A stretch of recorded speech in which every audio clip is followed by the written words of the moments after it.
July 26, 2023, and Chris and I are at the Crabtree Trailhead. We're heading into Buck Lakes. The Crabtree Trailhead is in the Emigrant Wilderness north of Yosemite. The trailhead starts at about 7,200 feet.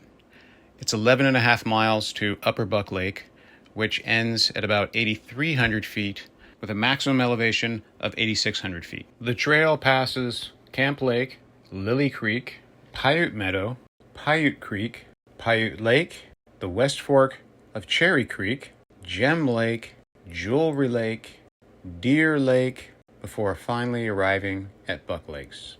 Buck Lake fishes well for rainbow trout. Some say up to 20 inches. The plan is to spend 3 nights at Buck Lakes and 2 nights at Emigrant, and then work our way out.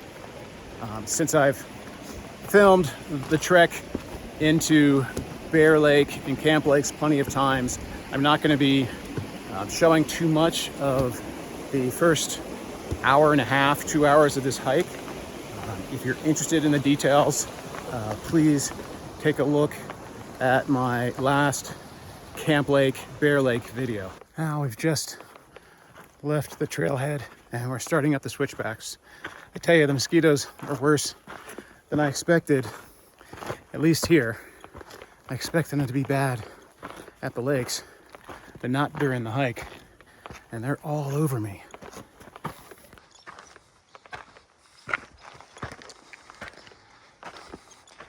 I'll have to apologize in advance. I left the SD card out of my GoPro, so I'm gonna have to film everything on my iPhone this trip.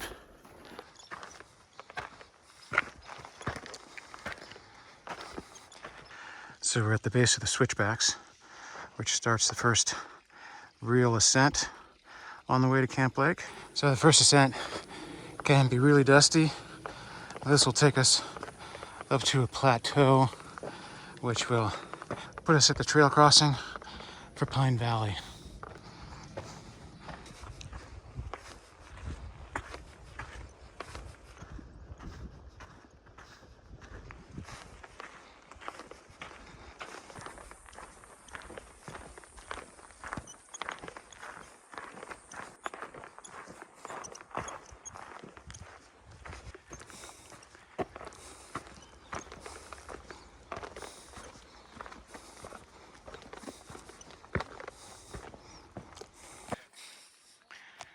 Our first view of Camp Lake, just over an hour, I would guess an hour and 15 minutes, which is about normal time.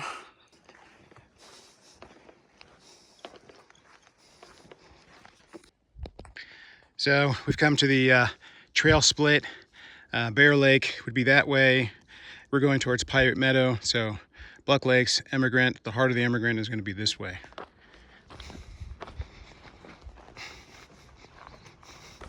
So this is the trail down to, I think it's the North Fork of Cherry Creek that we're gonna cross.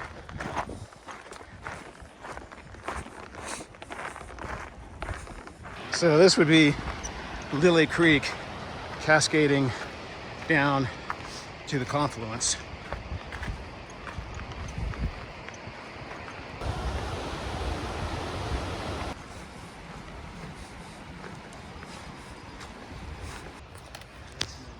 We're having to do a little bushwhacking here at the creek crossing. We're making the first ascent up to Lily Pad Lake. Thus started the horse steps. It's all granite from here.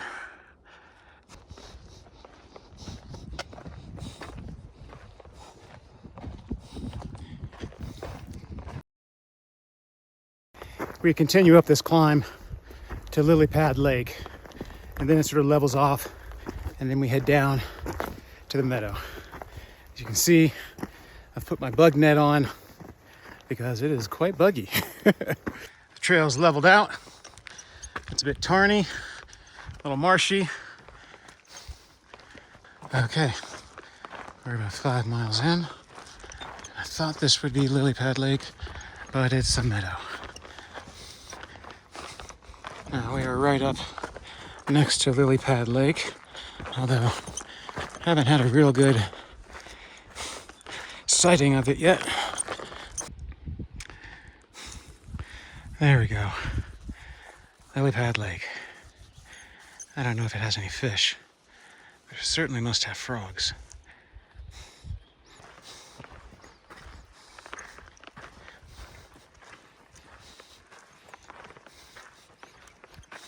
Okay, we just passed Lily Pad Lake, starting a quick ascent up the bluff above Paiute Meadow, and then we'll do a descent.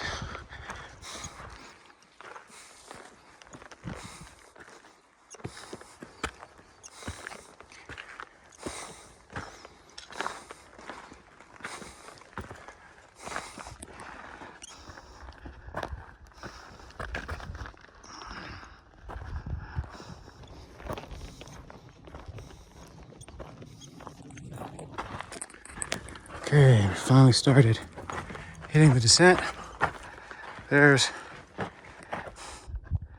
Paiute Meadow down there. We're gonna head down and then head up and over that way. Coming down into Paiute Meadow. This is basically the halfway point. And we're at about 3 hours and 15 minutes. Okay, spoke too soon earlier. Continuing to descend into Paiute Meadow.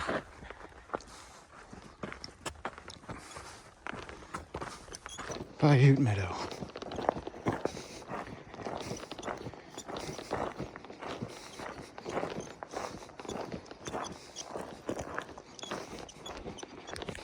Okay, our next challenge is that.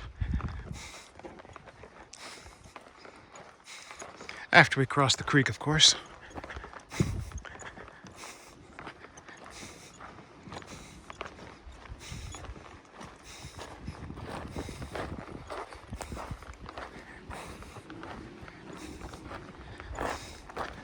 Doesn't look too bad.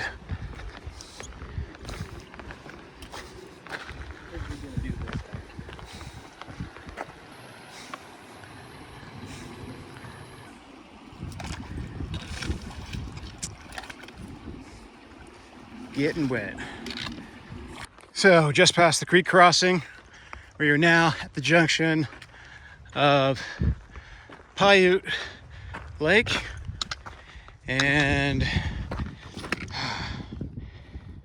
Groundhog Meadow. So that's the Lowe road.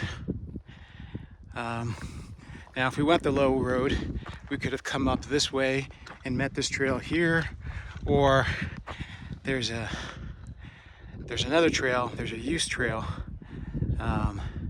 just before Deer Lake, I think. I'll double check that. It may not be on all the maps. Forest Service is so kind as to put a little step marker to let you know that you're going up again. This is the way to Paiute Lake.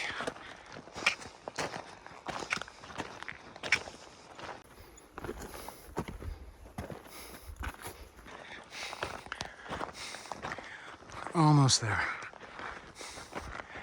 Trail should put us through right in that saddle. Whew.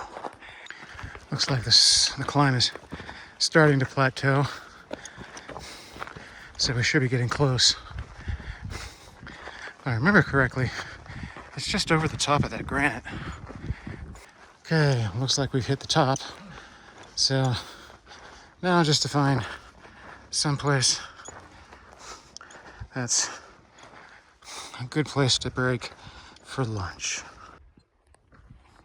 We're gonna stop for lunch just short of Paiute Lake and gonna try to climb up and see what the view is like from here. View from our lunch spot. We're gonna have to continue down the trail this way and then up through there. Paiute Lake, I think, is right over that way, and then we climb up. Cherry Creek is going to be in that canyon there. So we're moseying along, minding our own business, and we've come to Paiute Lake.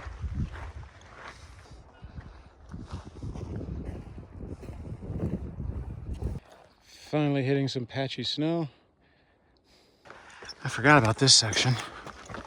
It's like a rolling piece of no man's land between Paiute and Jim.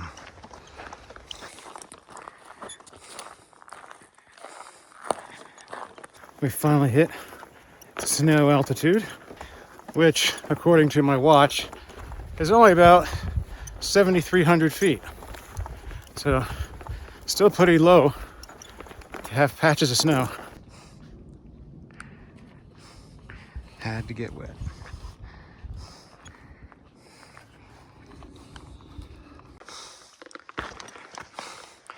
Okay, we've started the ascent up to Gem Lake in earnest.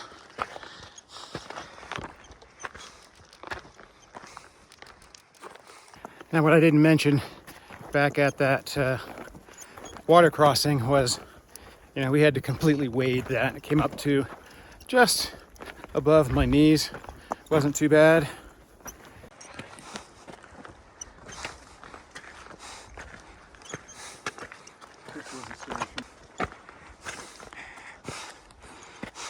And just when you think you might have hit a plateau, more stairs. Nous sommes arrivés. We are here. We have arrived. Finally, Gem Lake. I suspect Jim's probably got small brookies, but who knows? Dragonflies doing their thing. Thank you, Mr. Dragonfly.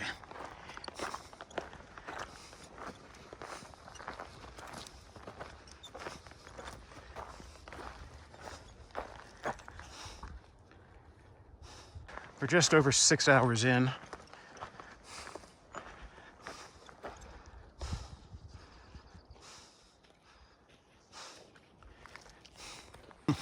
The worst of it is behind us. It'll be a gradual ascent till we get to Deer Lake. Have a little stairs with your hike. Don't mind if I do.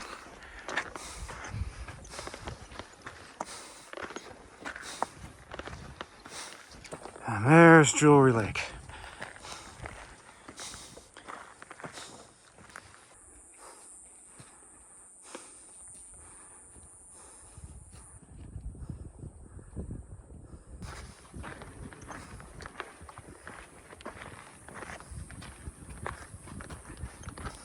This is the far side of Jewelry Lake. It's got this nice creek coming in.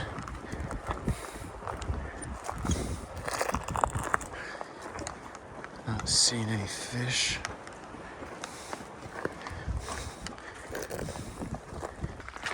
The climb continues.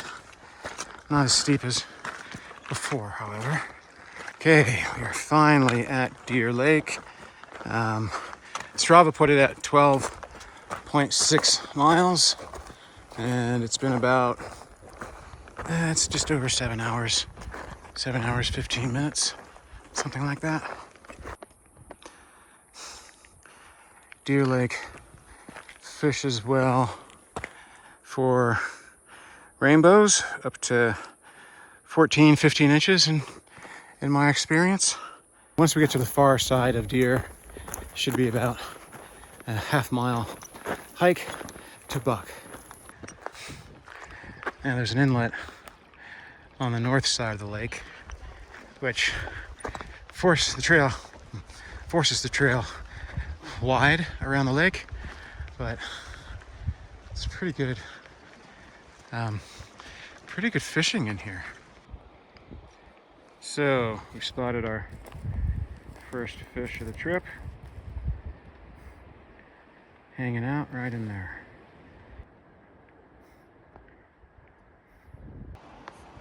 Okay, we got a bunch of fish in here.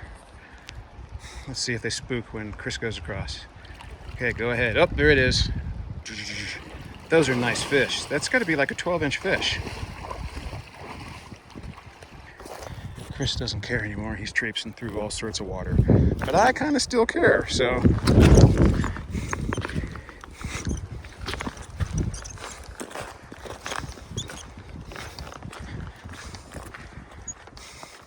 So it's 4 o'clock. Should get the buck by 4:30. Find a campsite. Probably be ready to fish by 5:30, which is a good time to get out there. And hopefully we see as many fish there as we've seen here. We're on the far side of Deer Lake now. This side actually fishes pretty well. This bank over here, last time I was here, I camped over there towards the middle. I'm guessing that way it looks probably thicker. Yeah, looks like we've got some snow to traverse after all. Now up here somewhere, the trail is going to split. One part's going to go down to Buck Lakes, and then the other to Wood Lake. Trail marker in full effect.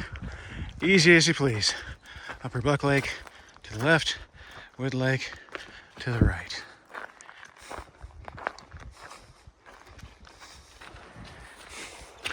More wet trail, however.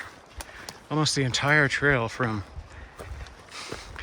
the inlet at Deer until this point has been covered with water or snow. We're finding ourselves in a bit of a depression that's blocking the wind. Mosquitoes are picking up. They're starting to climb out. So hopefully we'll climb out of this depression into the lake basin and be greeted with some wind. Okay, from Deer, we're climbing up this bluff, and it's a boggy, buggy mess it is. So, nearly at the top of the bluff, I've been taking one of these speed nuts every hour since we left the trailhead, and this should be my last one. It's 4:37, and we've got to essentially be there. So, last speed nut till dinner. Okay, getting into some proper snow now. This is one of those, I brought them, I might as well use them moments. Okay, let's go. Whoa, okay. Not as bomber as I'd hoped. First time using these things, I still need to dig in the snow. Just makes it a little bit more grippy. Those spikes made short work of that little snow mound once I properly used them. You know, you put them on, you still need to respect the snow. So yeah, just dug in a little bit and it was pretty easy to get over. Chris and I split up. He stopped to put on some DEET and put on his bug net. That was a little while ago. He's usually a much faster hiker than me, and he hasn't caught up yet. I'm hoping to find someplace where I can stop that's just not gonna, inundate me with bugs and wait for them.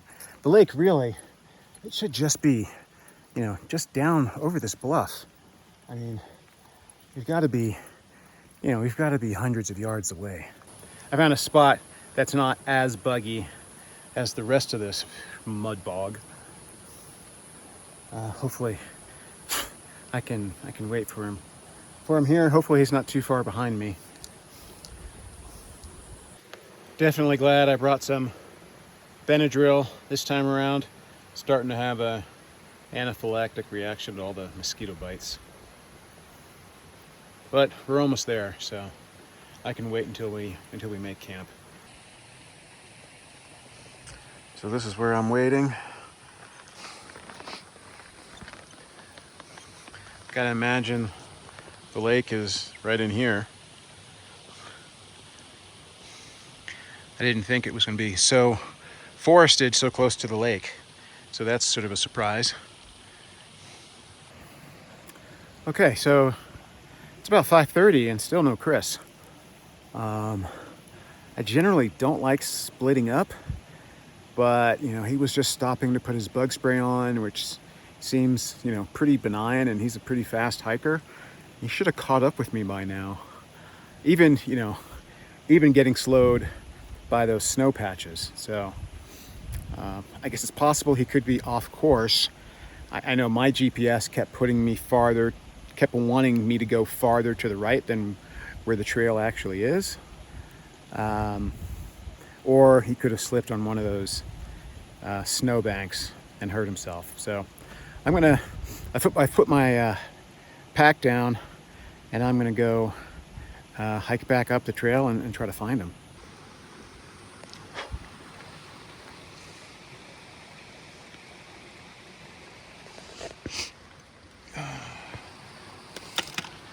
And we'll bring these just in case.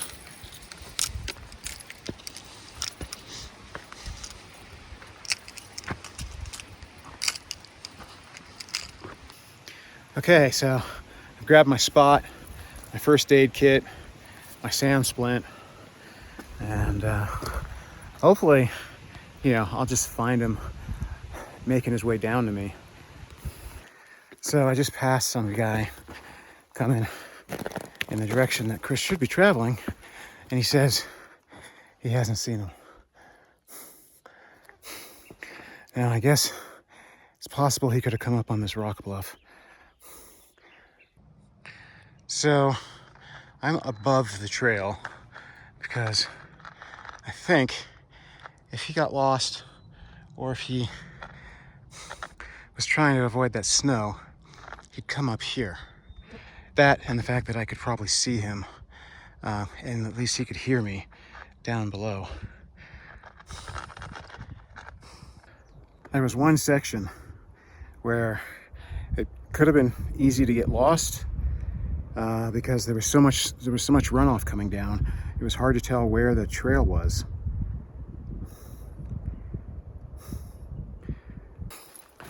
Okay, I've come down far enough to where I think the other guy would have seen him. The other guy said he took a detour, but he took a detour at the lakelet when we hit the deep snow. I've come down past that, and I'm not seeing him. All I can hope is he got off track and then looked at his GPS to put him back on the trail. But I've come back about 25 minutes now, and I didn't bring any water or any food, so I need to get back to my pack. Okay, so I'm tracing my footsteps back along the path of that deep snow. Okay, I'm seeing 2, maybe 3 sets of footprints. So if that guy went to the left, then those aren't his footprints. Well, I didn't find him. I went back 25 minutes past where that guy should have seen him. And then I retraced my steps. I saw 2 sets of footprints, and the guy said he went to the left and not the right. So at this point, all I can hope is that he's okay and that he's conscious and that he somehow got past me and is waiting for me down at the lake. But I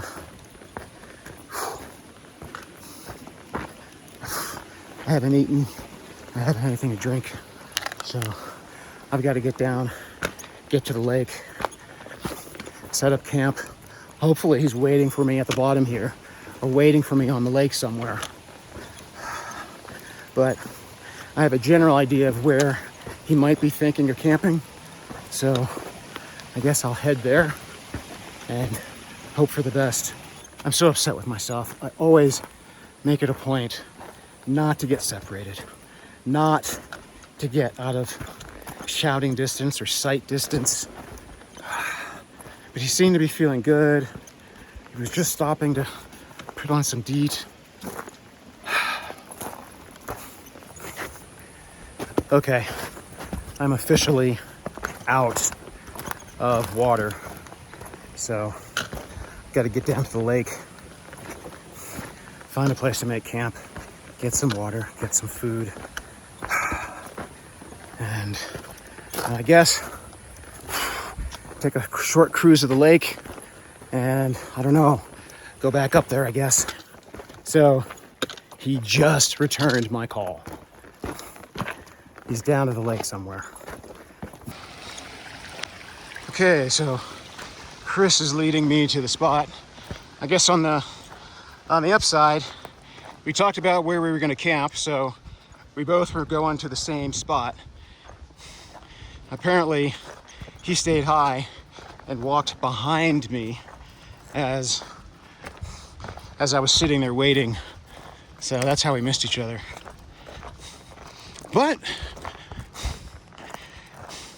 everybody likes a happy ending. And you got an extra step. And I got in extra steps. Yeah, exactly. I got an hour's worth of extra steps. Okay, I guess this is home for the next 3 nights.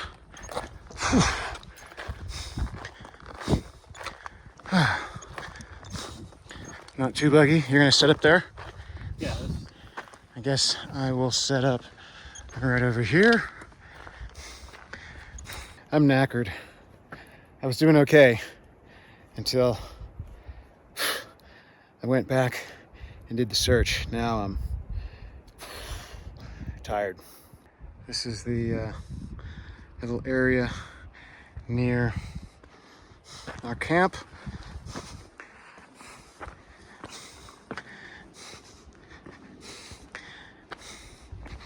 Hopefully the wind comes up and gets rid of some of these bugs. I absolutely should have grabbed a gel when I went back up the trail. I knew I needed it. I knew it was time to eat, but thought I might be okay. Next time, better safe than sorry.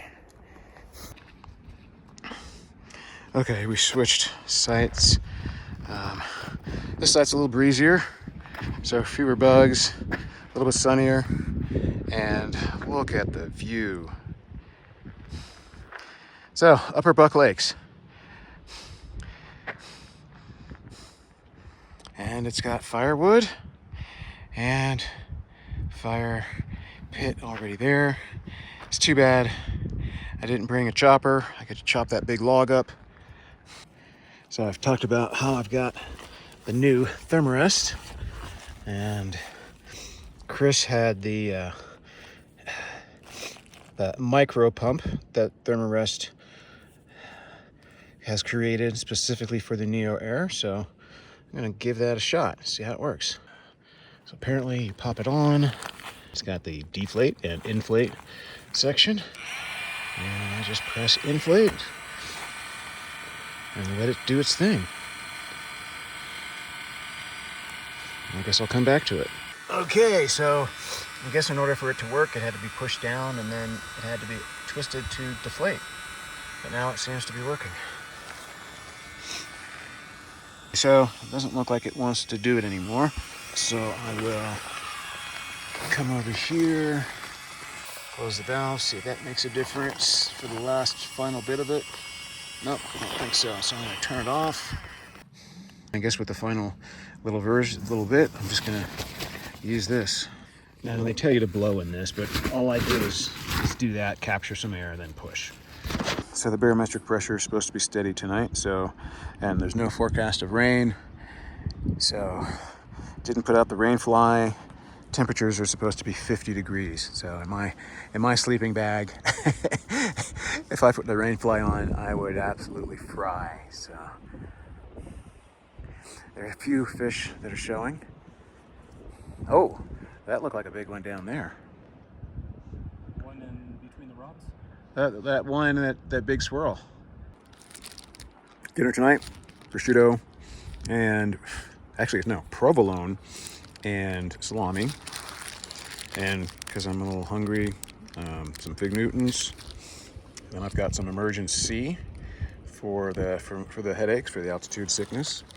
And then I've got my protein powder down there, and I'm not sure whether I'm gonna take the whey powder or the casein tonight. Maybe both.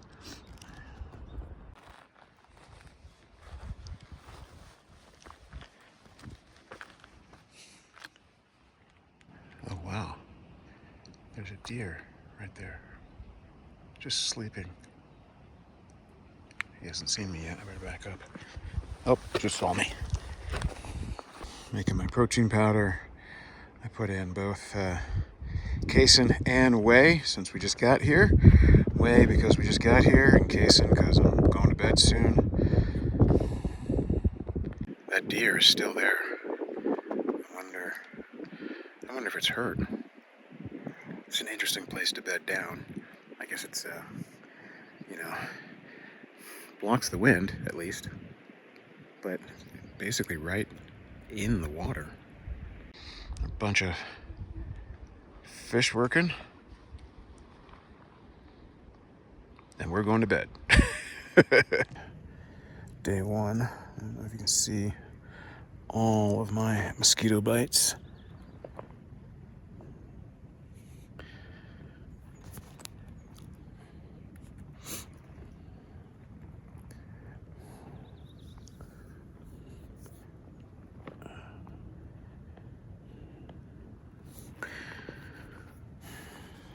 This is the second sheath that I've lost something for the want of Loctite. This isn't my normal knife. It's on loan for me for this week. Otherwise, I would have probably noticed that there were screws there. With the other sheath, it was a new sheath, and I knew it needed Loctite. Didn't get a chance to do it, and had no clue that, in fact, I hadn't even noticed that these were screws here, or bolts, or whatever they are. So never even thought that it would need Loctite until now. Fortunately, I think I've got a replacement at home that I can put in there. But yeah, so what knife am I carrying today? I have got, if I can get that to stay back, custom dark timber honey badger. Oh, so yeah, definitely going to be putting this to use. Definitely going to make a fire while we're here. There are no restrictions right now, and so definitely going to be using it. So I am sitting here. It's about 8:30, and I'm just sort of hanging out in my tent.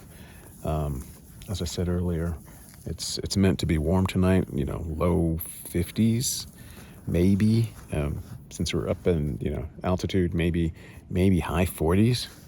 But that basically means that I'm going to sweat in my sleeping bag. So I've got a really well-rated sleeping bag. Fortunately, it's breathable. So, and it took me a long time to realize this. I knew it was breathable, but I never really trusted it because, I'd wake up and I'd be all sweaty and everything else, and I'd be all worried about getting cold.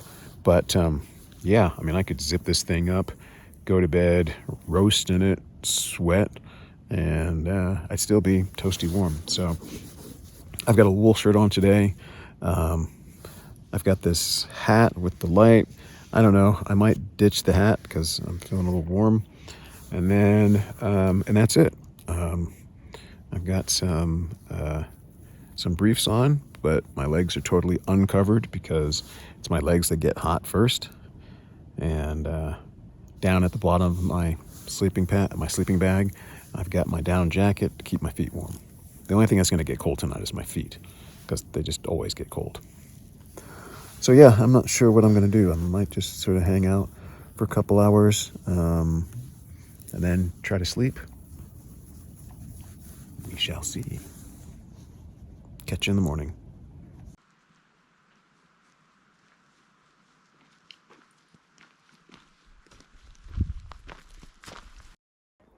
So how annoyed am I for the second trip in a row? I've lost part of a sheath for lack of Loctite. Why guys insist on using screws with their sheaths, I'll never know. Just sew it together. Just sew it together. Nobody needs super modular anything.